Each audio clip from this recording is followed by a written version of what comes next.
Welcome to the Team EF Coaching Performance Podcast, where we take information from the highest level of sport and make it accessible for all cyclists. Today, I'm sitting down with a special guest, Mr. Nicki Sorensen, who is a retired professional cyclist who raced professionally for teams like CSC and Saxo Bank Tinkoff from 1999 to 2014. So 16 years in the pro peloton. Throughout Nicki's professional career, he racked up an astonishing 1,244 professional race days, covering over 197,380 kilometers of racing. Nicki took a total of 12 victories in his career, one of which was a win on stage 12 of the 2009 Tour de France. Then Nicki became a director sportif up until 2022, all before joining Team EF Coaching. Nicki, welcome to the show. We're excited to have you not only here on the show, but as a part of Team EF Coaching. Well, thanks for the opportunity and thanks for the nice intro. I did not know those numbers, so that's a nice thing to know about the race. What was the race kilometers and so that's really nice to know. Well, thanks for the opportunity of this. It's a great. It's a great thing that you've been reaching out to me, and I'm super excited about joining your coaching team. Coaching riders is a wonderful thing. It's such a positive thing to be able to coach another person and be part of the development and be part of all these positive things, the good results, and as a coach you feel you're part of it in a very positive way. So thanks for this, man. No, my pleasure. You know, what's interesting is there are so many great professional riders who leave the sport and you still want to participate in the sport, but don't necessarily have an avenue to do that. And when I saw that you were already doing some coaching on your own, I said, wow, here's somebody with so much experience that has the opportunity to impact people's lives out there who want to get better at cycling.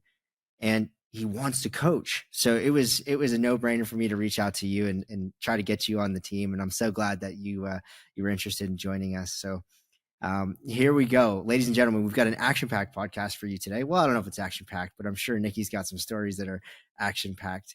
And I've got a list of questions because, you know, when you spend 16 years in the pro peloton, you gain so much knowledge and so much information about so many different things. And I really want to extract some core details for all the listeners today. So my first question for you is, Nicki, you spent 16 years living your life as a top level athlete in a world where only the most dedicated athletes survive.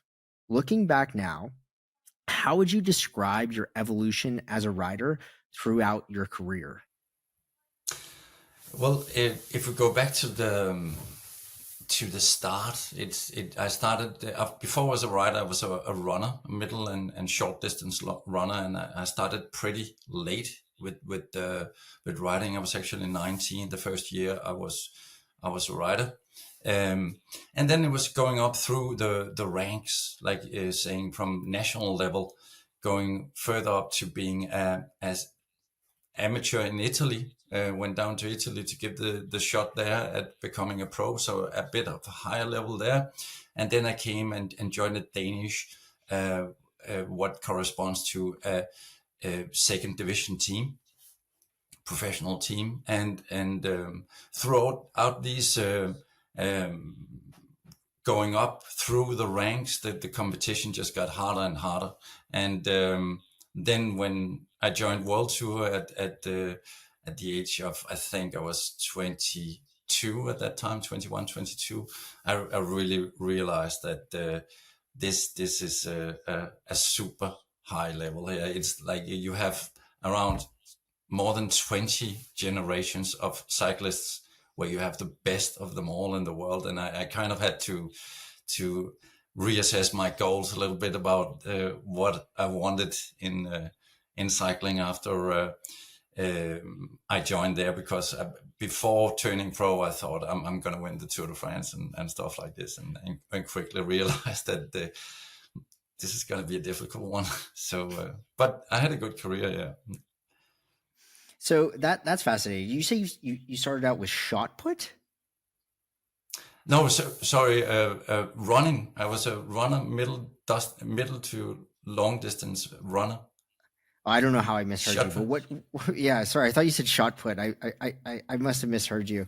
Uh, That's so you were a middle to long distance runner, and I think yeah. we've seen now later we've seen a lot of guys come from. We had Mike Woods on our team in the past, right? Mike Woods came from running, and obviously everybody knows that story.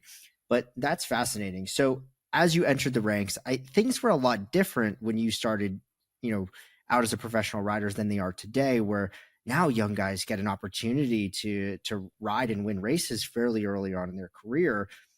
Was it like that for you, or did you really have to earn your stripes every step of the way when you started out? It was totally different. First of all, like the scouting for talents in the pro cycling was not non-existent, but not even close to being at the level like it is today. So a lot less talents came through the rankings, and that meant that the professional riders were a lot more. How do you say, established for a longer period of time, and today it changes a lot.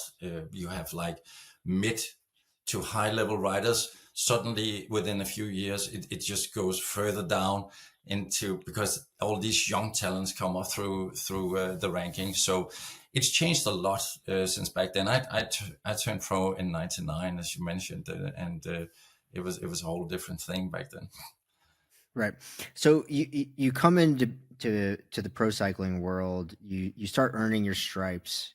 10 years go by, and you get a Tour de France stage victory. What did that mean to you at that point? Well, it was kind of like, I knew I was a good professional rider, but I wanted kind of like a diploma in order to show that I was a good professional rider, and that diploma for me was winning a stage in a Grand Tour.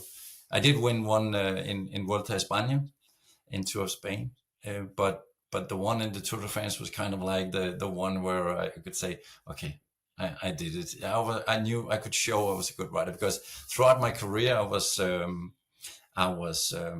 mostly a domestique rider. I was helping other riders win. It was a choice I made myself, um, to help others win, because I kind of felt like I didn't have the level to be at the biggest races without winning. But that feeling of winning that stage was incredible. It was coming into the finish line area, and it was packed with people, and they I came from somewhere in the middle of nowhere, on small roads, no spectators, and kind of like it kind of I kind of realized that I can win this one. I went solo coming into the finish line, and all these people suddenly cheering at the same moment as I found out that I took a really big win. It was I can't describe it, but it was pretty intense.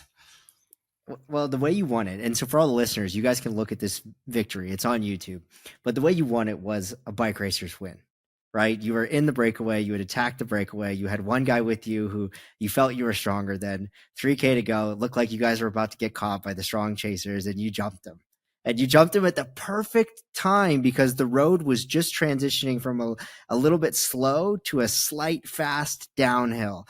And you just took a huge acceleration and carried that speed all the way to the finish line. When I watched that victory, before the podcast, I was like, wow, what a bike racers win. So I had to ask you about it on air and share the story with Thank you, everybody. And thank you. for the listeners, I suggest you go and watch it because it's a good one.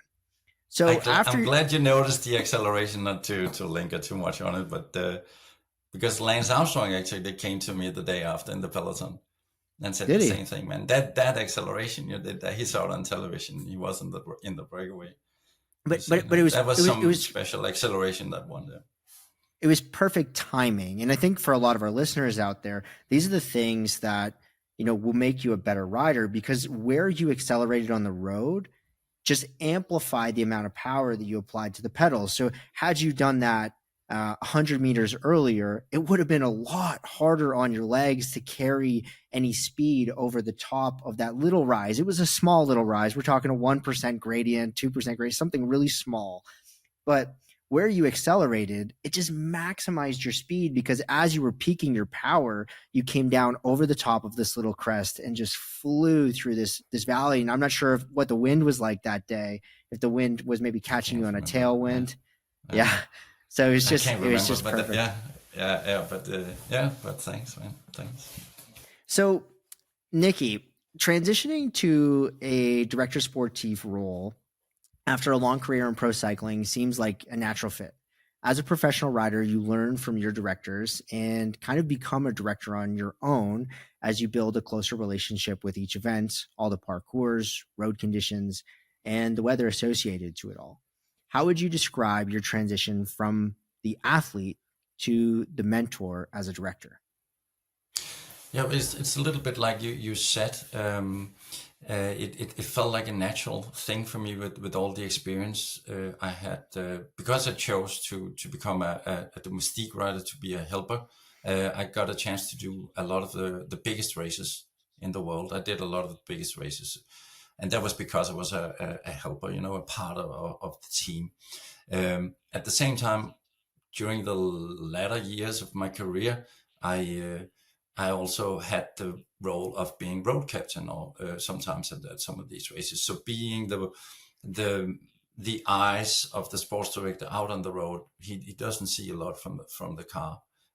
So I could be the one that would take, how can you say, the decisions, mid-level decisions, and leave the high-end decisions for the sports director. So it was a role that kind of like I grew into that one, and then they were mentioning in the team at that time. I was in Saxo Bank, it was called at that time.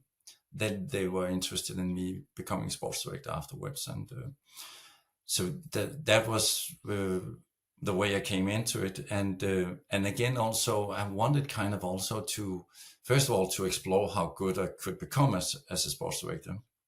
Mm. And then also to give back to the sport, give back to the sport that I felt like I got received so much from, and give that further on to the next generations, to try and help them achieve some big goals as well. So how would you describe that to the audience? Because we in cycling, we have all these names for things, and if you've never been a pro cyclist, you might not know what the roles are that represent these names. So as a road captain, what are your duties? What's your job? It's basically to guide the troops, the other riders in the peloton, take decisions in the moment, when there's no time for the riders to explain what is going on in the race to the sports directors, and then say, for example, are you covering breakaways in the beginning, letting them know who jumps, and do we chase, do we not chase, because there's no time often to take these decisions over the radio when you have split decisions, split seconds to take those decisions. So that was part of it. And then it was just, um, it's a hard job, because being a road captain, you kind of like responsible for many things, and you feel also you're responsible for a lot of the riders. But at the same time, it's a super interesting part of the tactical aspect of the races, because you have an impact. You're a sports director that understands how to use a road captain in the right way, and to how do you say, give responsibilities of decision making in the race, is a road captain. If you choose the right road captain as well, is a huge tool for these sports directors and for the teams as well. Because I got a shock, Zach, when I found out, when I was in the car as a sports director, how little you actually see. You see almost nothing of what goes on in the race. Right. So a good high level road captain is very important, in my opinion. So are you the guy in the Velon videos yelling, "Stay right, stay right"? Yeah. That's you. Interesting. And it's what's really fascinating about it is you got to experience all three sides of it. You started out as a rider, then you became the road captain, and then you were in the chair in the car at the back of the group talking to the road captain. So that's some fascinating perspective. So Nikki, I'm sure you had many standout moments in your career as a rider, but thinking back, can you pinpoint any moments that really changed the way you saw the sport or forced you to evolve? Well, it was probably like I talked a little bit going up through the rankings and seeing how much I needed to develop as a writer in order to be relevant in the sport because the level was so high, and that was also part of the decision why, together with the team manager Bjarne Riis at that time, we took the decision that I was going to be mostly a writer helping other riders trying to win races. Um, this way, my career would probably be prolonged if I did that job in a good way. So I think that was the biggest wake up call. That was actually coming into the pro peloton and kind of like having to come to terms with my level and how much I probably could and could not improve as a rider, and then assess what I could do in the pro peloton according to my abilities. How difficult was that for you? Because you know the difference between the guy who wins the race and the guy who helps the guy win the race is what 1%. You know, so how difficult is that conversation that you have with yourself when your whole life, like you said, in training, you thought you were gonna, be a Tour de France winner, and then when you became a pro rider, you realize, well, maybe not. So was that a difficult decision, or was it just obvious for you, and your passion to participate in the sport overrid that desire to want to be the Tour de France champion? How did you work that out internally? Well, it was kind of like I didn't to start with do it in the sense that it was going to be a static thing, that is going to be, this is going to be how my career pans out for the next many years. But it was, I think it would take year by year. I always had as a writer, and that's also what I try to teach the writers that I coach, is to always try and see ways where you can improve. And that was my goal throughout the whole career, seeing ways where I could improve as a writer. And that's the beautiful thing about cycling, is that there's so many variables you can use in order to improve. You can be training, it can be um, uh, tactical decisions, it could be the way you use your gearing, the choice of material and stuff like this. So and then also back to being a helper. That was um, a thing also that I spoke to Bjarne Riis at that time a lot about, is that being a guy that would sit in the wind for a long periods of time in the races, it builds a lot of fatigue in a good way, and that you can transform into being strong, very strong, if I you're like to able to, yeah. I like to call that depth.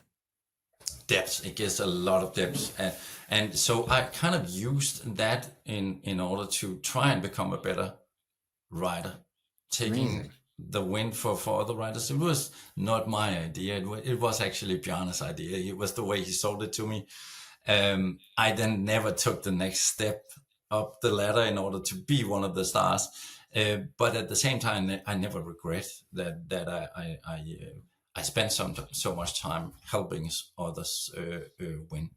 Can Um, can you yeah. think back on some of the different things that you had spent a lot of time developing as a domestique? Well, I was always a writer that was very much maybe in the zone is a wrong word for it, but very much focused on my power output in the races, being as efficient as possible, um, minimizing those accelerations in the peloton, sitting in the right place at the peloton in order for it to be spending as little energy as possible, apart from taking the win for the guys that was helping. So I was never a guy that focused a lot about where I was in the race and stuff like Okay. this, remembering climbs and stuff like this, and terrain and what exactly happened in the race. I was more like in the zone. I don't know if that answers the question that you asked there.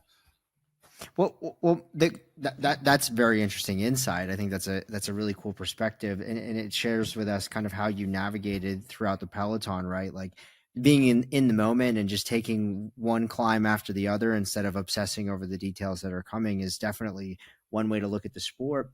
But as a domestique, right? Like I'm sure there were different components to your game that you really wanted to evolve over time. For example, did you ever think about, oh, hey, like I got to spend a lot of time in the wind. I need to really improve my ability to ride, just below threshold for like 2 hours at a time. Or, hey, I want to be able to make an impact for my main rider 5K to go. So I really need to hone in on building some good explosive abilities so that I can make the 3 climbs leading into the final before the finishing climb. Did you ever think about developing components like that throughout your career?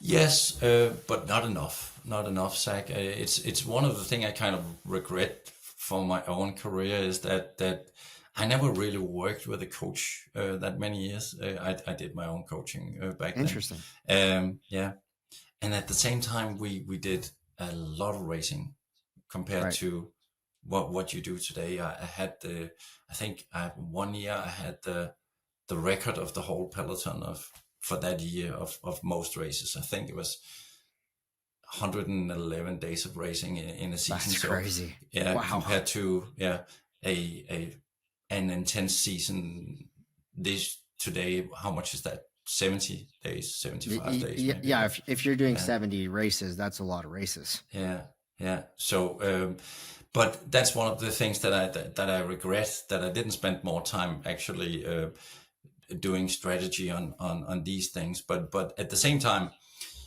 I knew how to do some high level training. I learned it from at the time as being a runner. I knew Right. the principles of interval training and all that stuff, and recovery and all the things that I learned pretty early on, because at that time running was they were more advanced in terms of training Right. than the pro peloton. It's also, I think that's changed a lot over the years, but there weren't too many good coaches in cycling back then. Whereas today it's totally different. It's a high level of coaching in coaches in cycling, and it's really developing a lot for now. Yeah, but that's the thing that yeah, I did my own training most of the time. I had a few coaches. Bjarne Ries was coaching me 1 year, and I had another coach 1 or 2 years, and that's it. Otherwise, I did it myself. But I mean, you really had the hard man's role in the sport of cycling. Like when you're doing 111 race days in a calendar, you don't have time to go and do periodized blocks of training. You really have to show up and rock out as hard as you can on race day and then spend the rest of the time recovering. Like Yeah, that's just the bottom line. I mean, you did yeah, 1200 plus race days in your career. That is mind blowing. Like so thinking back now, you said that you kind of, that's maybe a small point of, regret looking back, is that maybe you didn't take the time or didn't have the opportunity to go and develop different components of your rider craft. Is that something that you really focus on with the riders that you do coach today, is developing unique abilities to participate in the sport? yeah, for sure. Yeah, looking at that, where are the areas where we really need to work on, and at the same time doing a what I call a polarized training, to be sure to work all the aspects of training, from the very short accelerations or up to the more long endurance wise, definitely. Yeah, but uh, it's definitely a thing that is super important to find out what kind of rider you're dealing with, and what is the next step going to be in terms of improving that rider, or yeah, even improving on the skills, your the strongest suits of that rider. Yeah. One of the things I love about bringing on ex-professional riders into the coaching team is that intimate relationship with the sport itself. I had a great conversation with a medical doctor um, at World Championships, and we kind of came to the conclusion that you could have a PhD in exercise physiology or whatever it is you studied, and that's really just the foundation to start to understand the sport of cycling. Whereas the pro cyclist, somebody like you who has done 1,200 races, you have your PhD in the sport of cycling, right? Like an unbelievable amount of hours spent in competition. And so that intimate relationship you have with all of those micro accelerations, the muscular endurance you're going to need to participate in 140-kilometer Grand Fondo, the type of accelerations that are going to happen, what the inflammation is going to be like on a long sustained climb, all of these different components, you're able to look at a parkour and say, look, your goal is to come top 10 in your age category. The people in your age category are going this fast. You're going to need to do this, this, and this, and this to be that person that you want to become. So I think it's really, I think it's misunderstood how much value somebody like you can really bring to anybody's, cycling life and help them really achieve those goals because of that real, like, there's just no fluff in terms of the relationship you have with understanding what it takes to achieve the goals is what I'm trying to say. Would Yeah, you agree? yeah, yeah, exactly. And then also a thing that when you have been a writer yourself, one thing that you do understand that that's recovery after races, how important it Mm, is, and back to the thing that can you actually measure exactly how hard a race or a training workout has been? It's very mm, difficult to measure it exactly because there's so many factors that comes into play when you race, um, mm-hmm. which doesn't measure on the power meter, or maybe uh, not even on the heart rate, stress, all these kinds of Right. stress that you put yourself under, all these micro accelerations, which are such a big thing in races. How do you measure those? And that's the thing where I've seen myself coaching coaches over the years that bringing the rider into the season, it goes very well, and the Mm-hmm. rider is really fit coming into the season. But then you kind of see this trend that goes like this Yeah. for some riders over the season, and one of the reasons for that is also that they don't understand how much time of recovery you actually need after some of these races, in my opinion. Right. I think it's also one of the things we saw this year in racing that really kind of had me thinking that cycling, as many, we've made a lot of advancements in the last 10 years in training, like a tremendous amount of advancements. But if we look at, the core strategy behind the wins at the biggest races this year, if we look at Paris-Roubaix, if we look at the Tour de France, and if we look at World Championships, just to name a few, we'll see much more traditional approaches into building form into those races. Like you said, you raced 112 days before, or 112 days in one season, right? We didn't see that in Vanderpool this year racing Paris-Roubaix. It was a slow mythological build into fitness to be ready for Roubaix. Everybody was kind of questioning his form in the races leading into it. Was he really that guy? Right. And the same thing going into World Championships, where he used the Tour de France like a training ride. He never went above his limit. And so I think, to your point there, at the highest level of sport, we've really honed in on that recovery aspect and not going above and beyond your limit when you don't need to. And I think that's actually something that applies to a lot of our customers out there. One of the things that I learned in my life is I'm not special at all in my ability to go out and do intervals. I'm not special. Everybody who's competitive goes out and trains hard. Where you get ahead is in better quality sleep. Where you get ahead is in taking care of your body, doing mobility exercises, recovery. These are the areas you really get ahead. And people, they don't see that, right? They get so caught up in just going harder and harder and harder.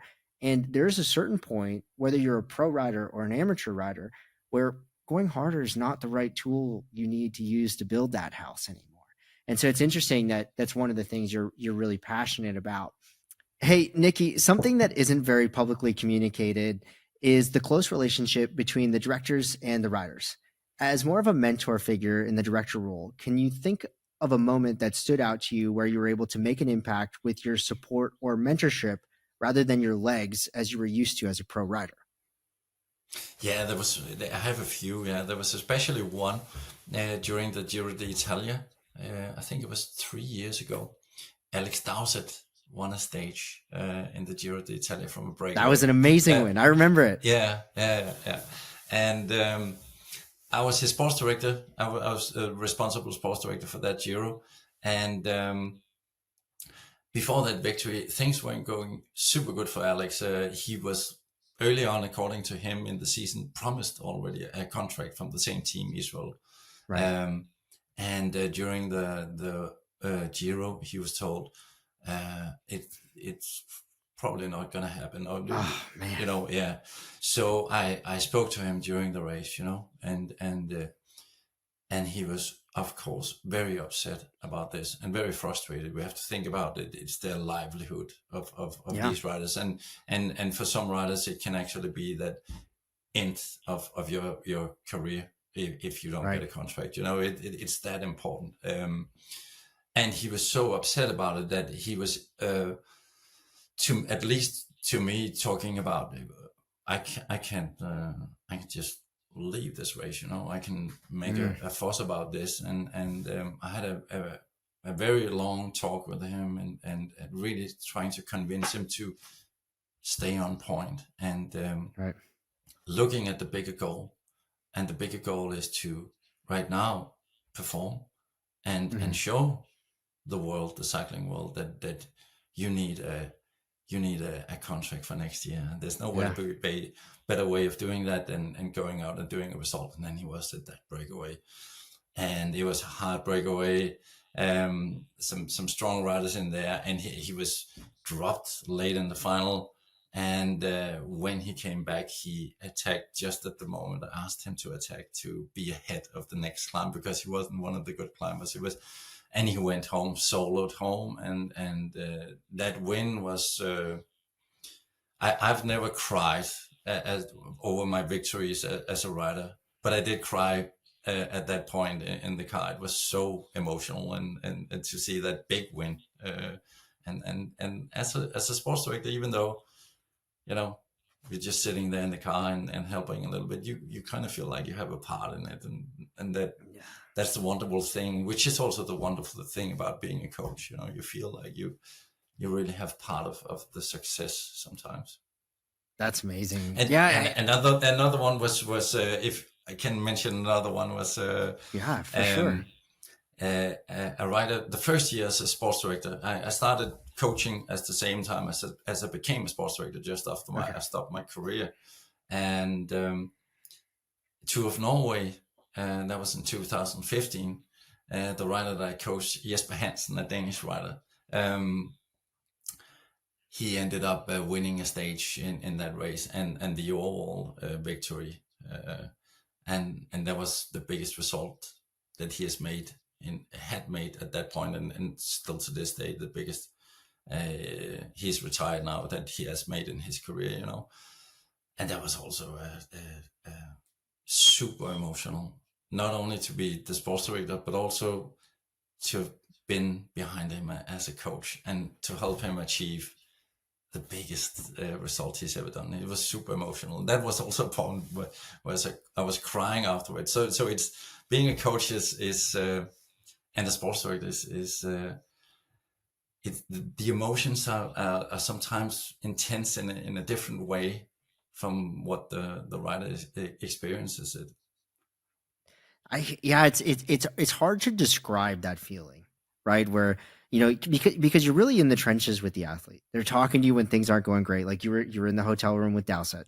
Dowsett, what a talent, right? And what a Yeah, beautiful story that yeah, was. I yeah, remember that win so clearly, and I remember actually the interview he gave after that stage win, where he talked about what he was going through, and he yeah, talked about how it had been so hard for him, and so to learn now that you were on the other side of that, the guy in the hotel room saying, "Hey, Alex, you got this, man. Just, yeah, keep your head screwed on straight. You got everything you yeah, need, all the talent in the world to pull this off. You got to go out and take it, because nobody's going to yeah, give it to you."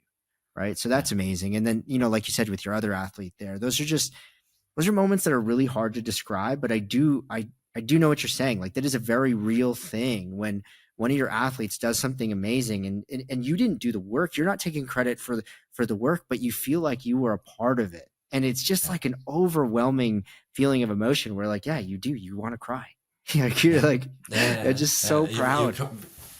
You become so invested. It's also like Yeah. when you have riders doing races, uh, you sit glued to the television to watch how they're doing. It's Yeah. yeah. So you've been coaching, you mentioned, now for several years since you started working as a director, with some high level riders. You're winning pro races and having some great success. What do you think originally drew you to coaching? It was part of one of the reasons was actually that oh, I don't know if you heard professional bike riders talking about, when they talk about sports directors, they say one of the things they say that he forgot quickly how it was to be a bike rider. um, that's one of the things that I've also said that about a few sports directors when I was a rider. You Yeah. forget pretty quickly how hard it is. That's at least the feeling amongst bike riders, and to to be um, to be complementing my main role, which was a sports director, with coaching riders. I coached around 3 to 4 riders each year, where I was a sports director at the same time. Was a way of keeping that I felt like close relationship with the riders, even closer than it is with the sports directors, because with the coach it is the closest relationship, in my opinion. So that was part of it, to be really connected to the riders, and that and at the same time, if you have a team that is maybe not um, um, performing 100%, like let's say not a super well functioning team at some instances, um, then by coaching riders at the same time as being a sports director, you can have an impact in some of the areas that you want to try and develop in the riders, and also in the team, because you know how it Right. is with riders. It's also about sometimes the first time you come in and do a big result, the rider does a big result, and then the whole team like kind of like raises the level. Mm-hmm. Um, you've seen that in team EF education, and you guys are In, role in that in team. all Yeah, sports, we yeah, see it that happens in every sport. It's just part of yeah, being in a group that's succeeding, and not even in all sports. Like that happens everywhere in life. When you're on a roll in your company or whatever it is you're doing, yeah, like that it's the same feeling, right?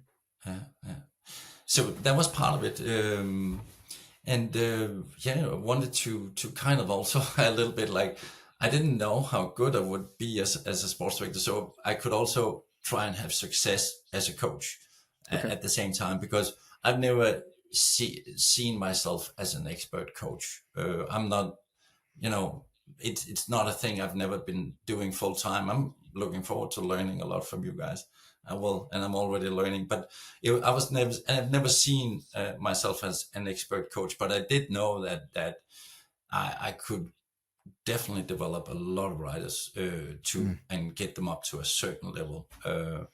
And improve them a lot, and that was one of the things I also thought about, like having, maybe if sometimes it wasn't too successful on the road as a sports director, you can have the success of being a coach at the same time. Combine those things, and I loved it. I loved coaching riders, and I still do this day. So I loved having that combination. How we kind of touched on it, a little bit earlier, but I want to hear your words. How would you describe that feeling you get when you see your athletes transform themselves and their abilities or the people they are over a long period of time? What does that feel like to you watching that? Well, you become super proud, and you become so invested in how they do, and one thing is also, of course, doing big results out at races when they're doing that. That's of course the ultimate, but also just like um, feeling that personal development through cycling is also a wonderful thing. But you become extremely invested as a coach, and not only for the good things, but also when it goes bad for the riders. It's tough. It's tough. You got to sometimes to kind of like um, work with that part of it as well. You know. Absolutely. Not everybody has great days every day. And some No. athletes have, like, we have a director on the women's team by the name of Tim Harris. And he always says cycling is the sport of highest highs and lowest lows.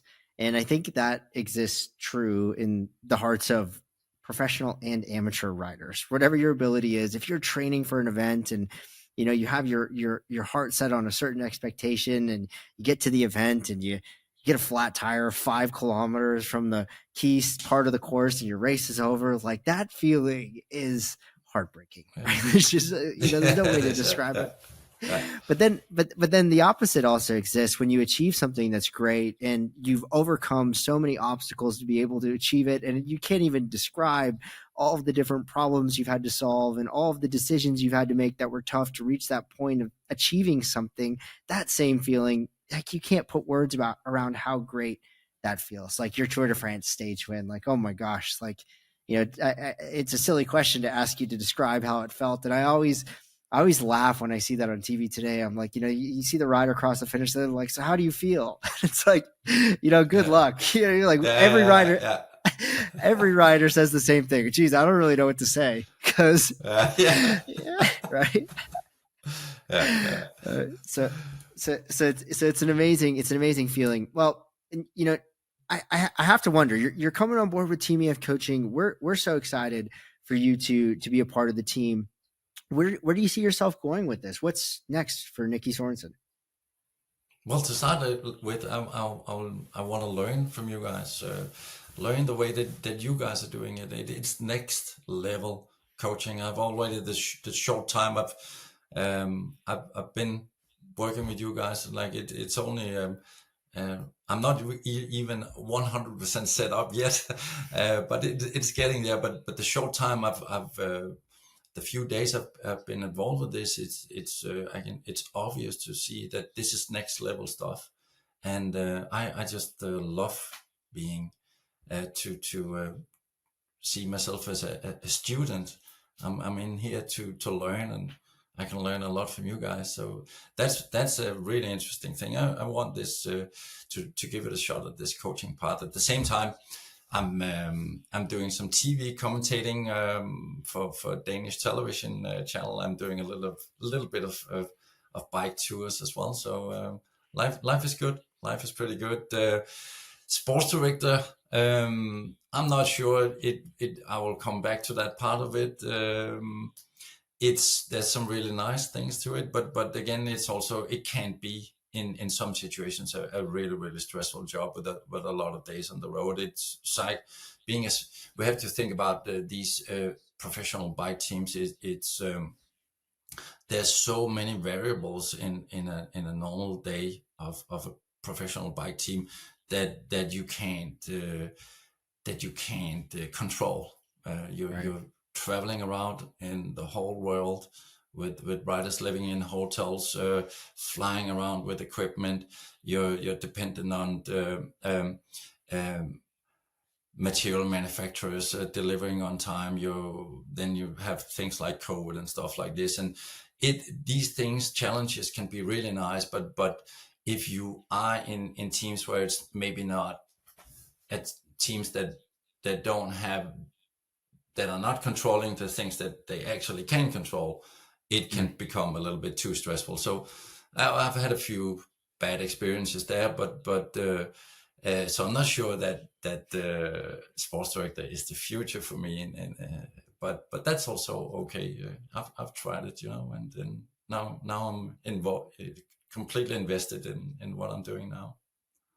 I mean, it speaks a lot of volume for somebody like you to really, come into the program because, for the past couple of years we've been working really hard to build out systems and processes and make things, really easy for new coaches to join our program as we, start to scale the business for new coaches to come in and join the program and start to learn what we've been putting out, so far. And so it's makes me feel really good to hear that you've been impressed with the training and stuff so far that we've got going. But I have to say, Nicki, you are absolutely not new to coaching. While we have some new ways of doing things and some formulas that might make things a little bit easier to train somebody to get a great result at their first Grand Fondo, I wouldn't underestimate all the experience you have in the sport, man. Because for me, that's just such an amazing thing. And like I said before, we're so thrilled to have you on our team. Thank you, man. Thank you. Thrilled to be here, man. Thanks again for the opportunity, Zack. My pleasure. Well, that's a wrap for this episode of the Team EF Coaching Podcast. Don't forget, you can support the show by leaving a thumbs up or hitting favorite on this episode, and by sharing it with your friends. We do appreciate you spending this last hour with us, and we hope that this episode has helped you increase your cycling knowledge base. So until next time, be well, everyone.